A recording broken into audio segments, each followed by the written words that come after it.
Buenos días. Hoy vamos a iniciar este capítulo que está dedicado a los aminoglicosidos. Son antibióticos muy utilizados para el tratamiento de las infecciones por gram negativo.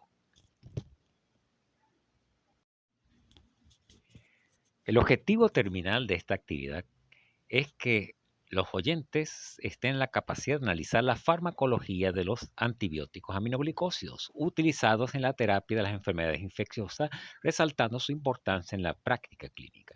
El objetivo específico es caracterizar los aspectos farmacológicos de los aminoglicósidos que actúan alterando la función de la bacteria.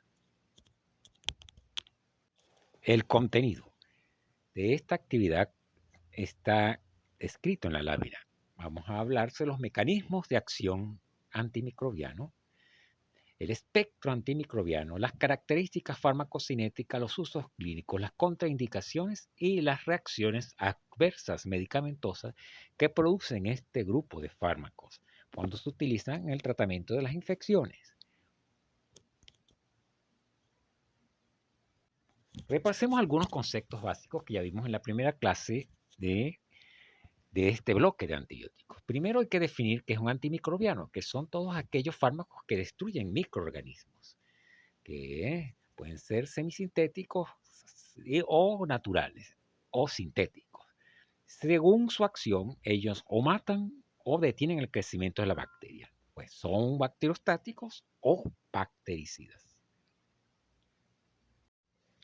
Entonces, según su espectro, los antibióticos, como ustedes bien vieron en la primera clase, pueden ser de amplio espectro, del espectro intermedio, como los que vamos a ver hoy, y de espectro reducido. Y según su mecanismo de acción, algunos actúan inhibiendo la formación de la pared bacteriana, otros interfiriendo en la síntesis de proteínas en el ARN y otros alterando el metabolismo del ácido fólico. Ahora, con respecto a los aminoglicósidos, estos son antibióticos que se pueden o son de origen natural y algunos son semisintéticos.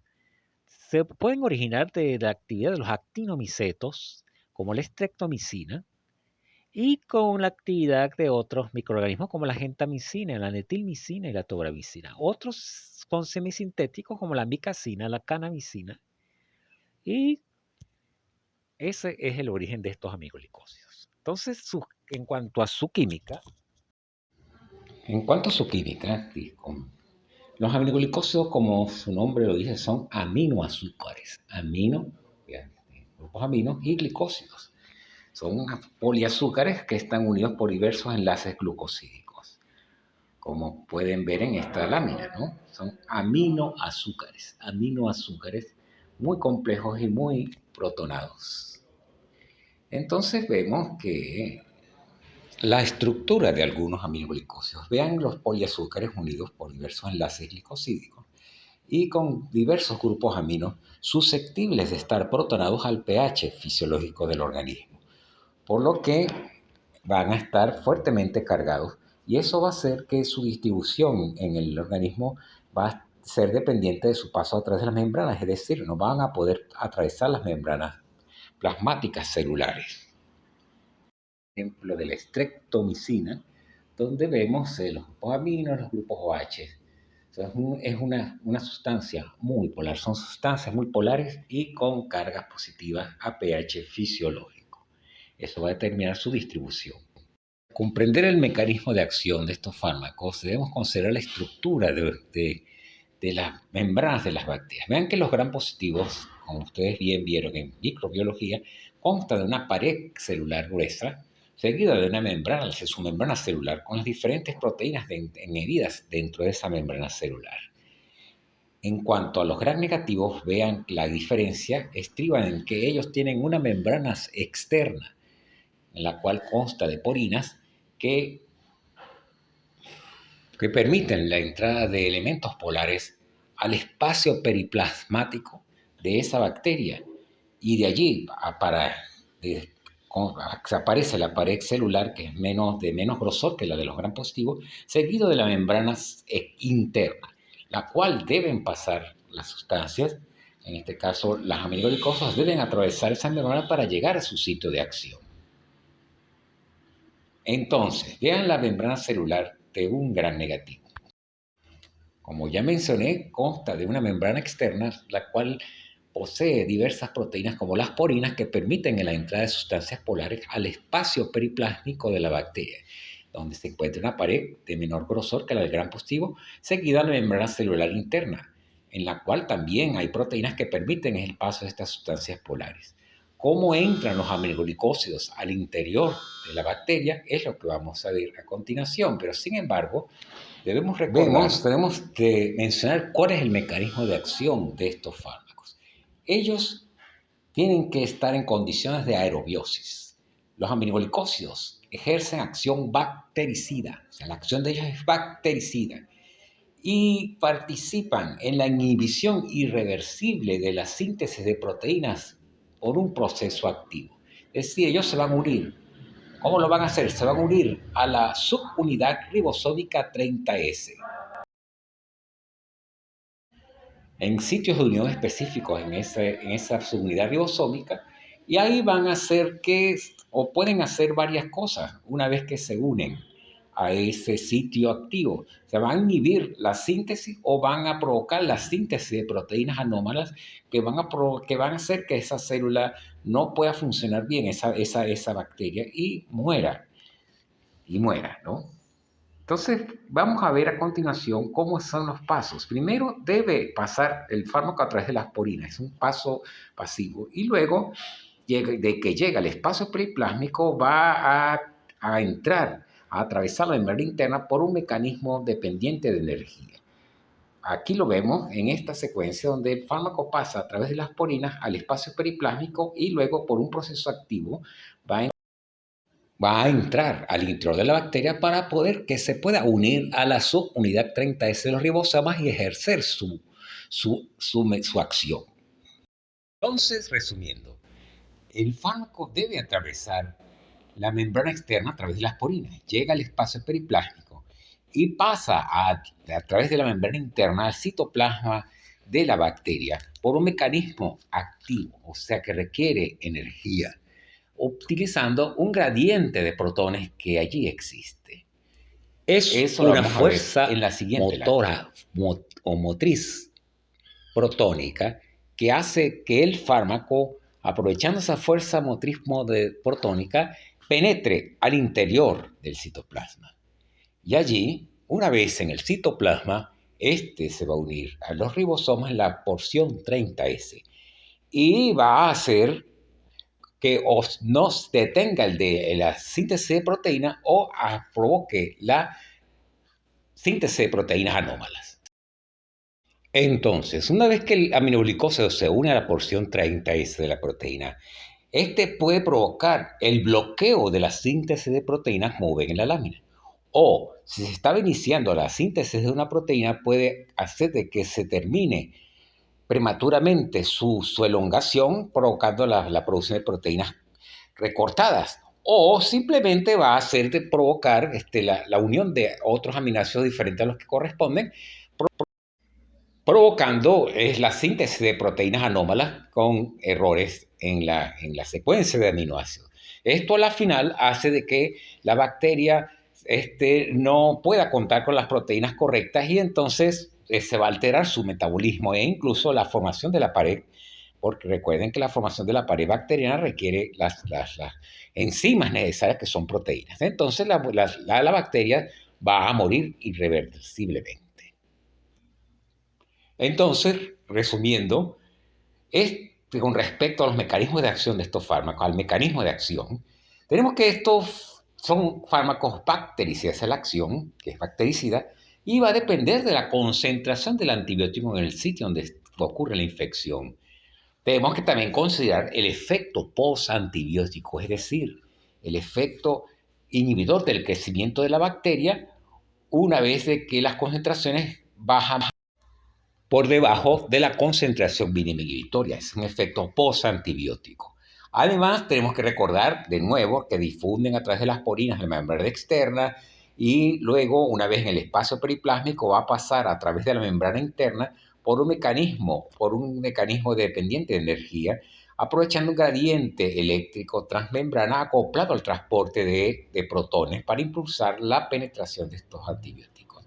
Es un proceso, como dije, un proceso dependiente de energía. Eso nos dice entonces de que se requiere que haya que la bacteria sea aeróbica para que pueda ser afectada por estos antibióticos. O sea que si hay condiciones de anaerobiosis o que haya exceso de catones divalentes en el medio o que haya hiperosmolaridad o una reducción del pH, eso va a inhibir la acción de estos fármacos.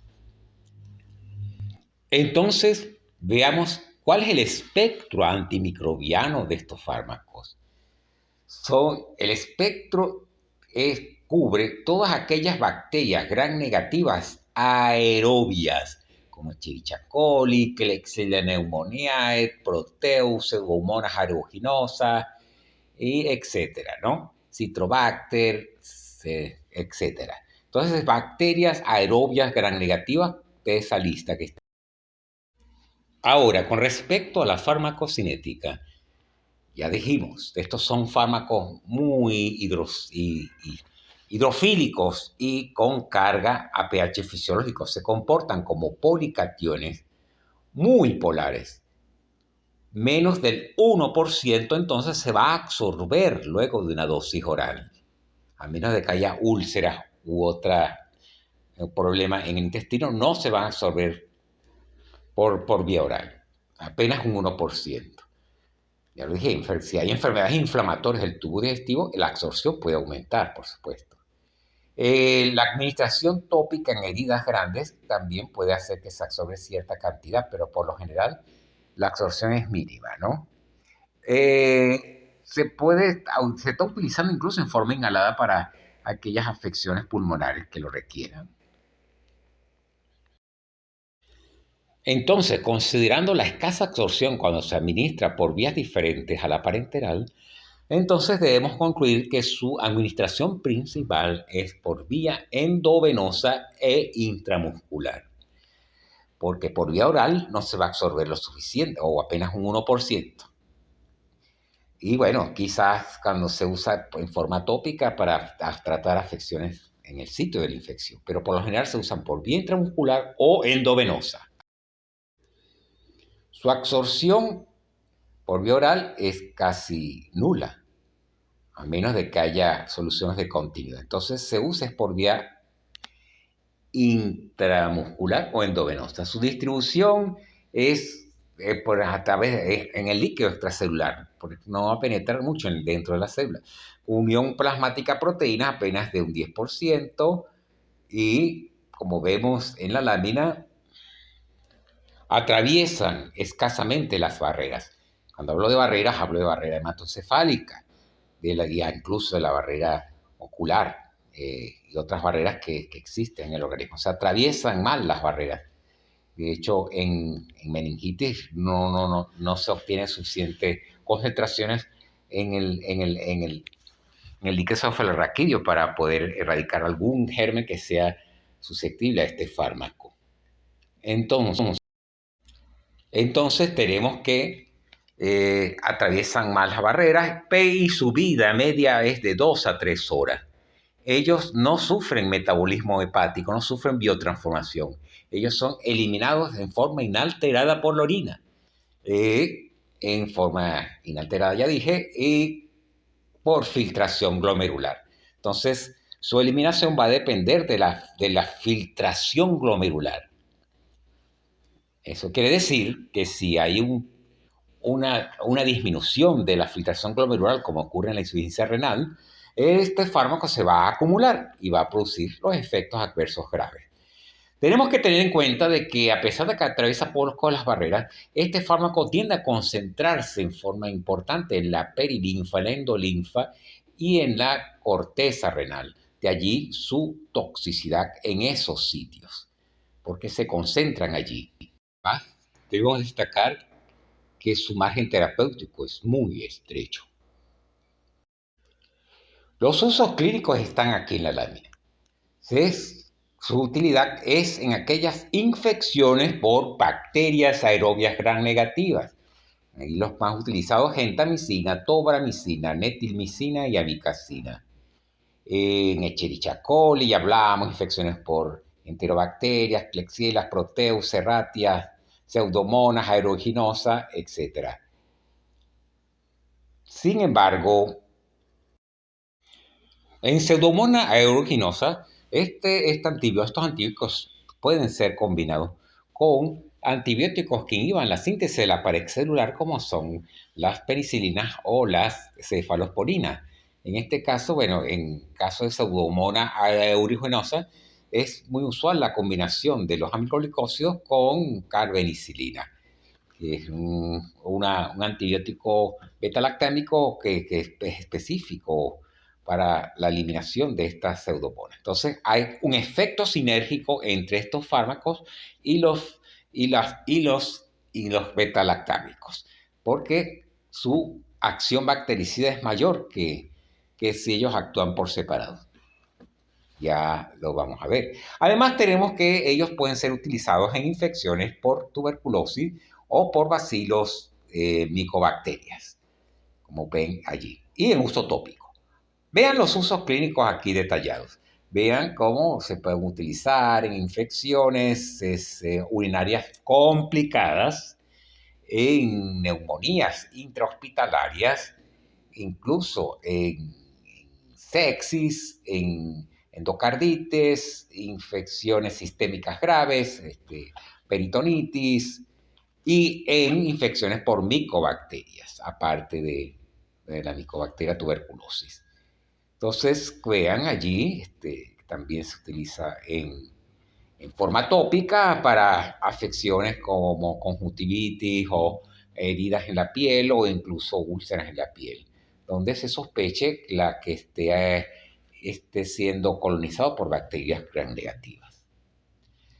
En la siguiente lámina vamos a observar que estos fármacos, las bacterias pueden resistir a la acción de estos fármacos y pueden hacerlo ya sea produciendo enzimas que inactivan al aminoglicosio, y al estar inactivo ya sea porque esté añadiéndole ciertos grupos funcionales que los vuelven inactivos, o alterándose las proteínas de las porinas, impiden su paso, o puede alterarse el sitio de unión de estos fármacos a los ribosomas.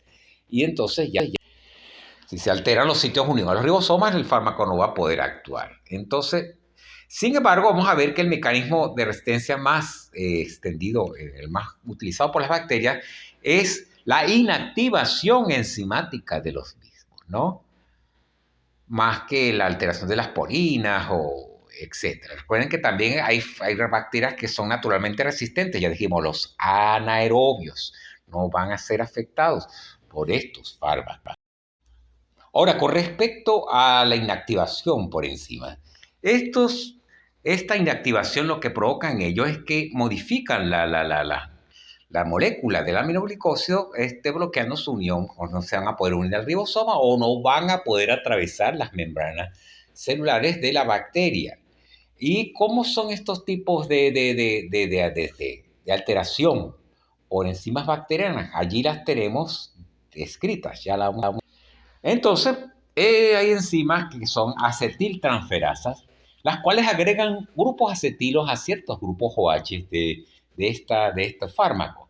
Hay incluso adeniltransferasas que agregan grupos adenilos, o fosforiltransferasas que fosforilan otros grupos OH. El resultado es que el aminoglicosio pierde su actividad, pierde su acción, que es bactericida o bacteriostática en todo caso. Ahora bien, la otra mecanismo de resistencia es la alteración de los puntos de unión ribosomal a la aminoglicosio. Entonces, hay mutaciones, por eso, sobre todo con la streptomicina, puede haber mutaciones en la proteína S12 del ribosoma que altera el sitio de unión al aminoglicosio, no pudiéndose unir al ribosoma y por lo tanto no interfiriendo en la síntesis de proteínas. Eso ocurre sobre todo en la streptomicina. En esta lámina observamos 4 ejemplos de aminoglicósidos y los puntos donde son susceptibles de ser adenilados, fosforilados o acetilados. Y podemos observar que por lo menos la amicacina es la que más o menos está protegida de estos puntos. O sea, la, la, la resistencia es menor con amicacina, es lo que queremos decir en cuanto a este mecanismo. Entonces, vean, eso, bueno. La siguiente lámina nos muestra las contraindicaciones del uso de estos fármacos en aquellos pacientes con problemas de audición, porque se van a agravar, ya que este fármaco es ototóxico. En pacientes con nefropatía crónica, porque al ser nefrotóxicos van a agravar más el cuadro de insuficiencia renal si es que la hay, y a altas dosis puede provocar un bloqueo neuromuscular, o sea que está contraindicado en caso de miastenia gravis o en edad avanzada. Recuerden que en edad avanzada la función renal va disminuyendo, entonces en ese caso las dosis deben ser menores que las utilizadas en pacientes con función renal normal, como en adultos jóvenes, por ejemplo. Y hablando del bloqueo neuromuscular, eso va a ocurrir cuando se elevan muchas las concentraciones plasmáticas de esta droga, como ocurre en pacientes con insuficiencia renal, produciendo un bloqueo neuromuscular similar a lo que producen los relajantes musculares centrales. Esta lámina está colocada allí a propósito para que vean la diferencia que ocurre en las concentraciones plasmáticas de amiloglicósido cuando se administra en dosis únicas versus en dosis divididas cada 8 horas. Observen allí cómo las concentraciones plasmáticas que pueden producir ototoxicidad o nefrotoxicidad se mantienen por mayor tiempo cuando se administran divididas en 3 dosis que cuando se administra en dosis única. ¿Por qué les pongo esta lámina? Vean allí que la ototoxicidad o la nefrotoxicidad va a depender del tiempo en el cual estos órganos están expuestos a las concentraciones tóxicas del fármaco. Entonces, fíjense que con la dosis única, el tiempo de exposición a dosis tóxica es menor que si se divide la dosis total en 3 dosis. Por eso es que en la actualidad se prefiere en muchas infecciones el uso de dosis únicas cada 24 horas. Entonces la dosificación, ya dijimos que puede ser, la dosis única es lo más utilizada, sin embargo hay situaciones en las que es irremisiblemente hay que usar las dosis vidas cada 8 horas o cada 12 horas, como en el caso de las endocarditis bacterianas, para lograr concentraciones constantes altas del fármaco. Recuerden el efecto postantibiótico. Eso explica el uso de dosis únicas, porque vamos a tener un efecto postantibiótico, incluso aun cuando las concentraciones estén por debajo de la concentración mínima inhibitoria. Entonces, el efecto postantibiótico es importante en este grupo de fármacos y eso permite el uso de dosis únicas cada 24 horas. Recuerden las interacciones medicamentosas, algunas beneficiosas, como la sinergia que ocurre cuando se administran estos fármacos en conjunto con cefalosporinas o penicilinas. Hay un efecto sinérgico bactericida mayor en ese uso. Sin embargo, debemos recordar su ototoxicidad. Y hay ciertos fármacos que también son ototóxicos, como la furosemida y el ácido etacrílico. Entonces, el uso conjunto de aminoglicósidos con estos diuréticos pueden aumentar el riesgo de ototoxicidad. Aparte de que el uso de algunos otros diuréticos también aumenta, del ácido etacrílico aumenta la nefrotoxicidad. Entonces, recuerden la ototoxicidad y la nefrotoxicidad, que vamos a detallar en la siguiente lámina. Luego la autotoxicidad va a ocurrir, pero puede ser reversible en el 50% de los pacientes, sobre todo en tratamientos cortos. Pero ya en tratamientos más largos y de dosis elevadas van a hacer una autotoxicidad irreversible. Igual la nefrotoxicidad es irreversible hasta un 25% y es dosis dependiente. A mayor dosis, mayor riesgo de nefrotoxicidad. Entonces, autotoxicidad y nefrotoxicidad. Con respecto a la ototoxicidad, los aminoglicósidos producen un daño o una destrucción de las células ciliadas del órgano de Corti y las vestibulares. De hecho, la estreptomicina ataca más las células vestibulares que la del órgano de Corti, produciendo problemas del equilibrio. Es dependiente de la dosis y ya dijimos que hay individuos que tienen hay una reacción idiosincrática dependiente de la carga genética del individuo.